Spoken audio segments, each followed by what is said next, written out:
ಏನು ಮೇಡಮ್, ಮೊನ್ನೆ ಒಂದು ಪೇಷಂಟ್ ಶಾಕ್ ಆಗಿ ಡೆತ್ ಆಗ್ಯದ ಅಂತಂದ್ರಿ. ನಾವು ರಿಲೇಟಿವ್ಸ್ಗೆ ಕೇಳ್ದ, ಅವರು ಶಾಕ್ ಇಲ್ಲ ಏನಿಲ್ಲ, ಆಕ್ಸಿಡೆಂಟ್ ಆಗಿತ್ತು, ಕಾಲು ಮುರಿದು ಕಾಲ್ದಂದು ರಕ್ತ ಬರ್ಲಾಗತ್ತಿತ್ತು, ಅದಕ್ಕೆ ತಂದು ಅಡ್ಮಿಟ್ ಮಾಡೀವಿ ಅಂತ ಹೇಳಿದ್ರು. ಶಾಕ್ ಅಂತ ನೀವು ಯಾಕೆ ಸುಳ್ಳು ಹೇಳಿದ್ರಿ?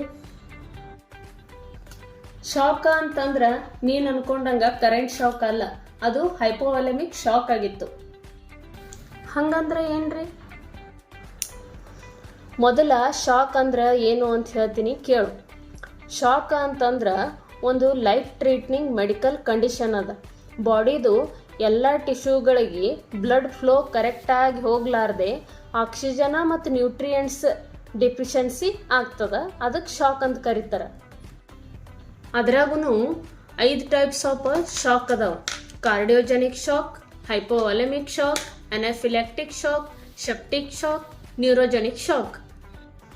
ಇವೆಲ್ಲ ಶಾಕ್ದು ವಿಡಿಯೋ ಬೇಕು ಅಂತಂದ್ರೆ ಕಮೆಂಟ್ ಮಾಡಿ ಹೇಳ್ರಿ. ಈ ವಿಡಿಯೋ ಏನಾದರೂ ಇಷ್ಟ ಆದರೆ ಲೈಕ್ ಮಾಡಿ, ಶೇರ್ ಮಾಡಿ, ಸಬ್ಸ್ಕ್ರೈಬ್ ಮಾಡಿ.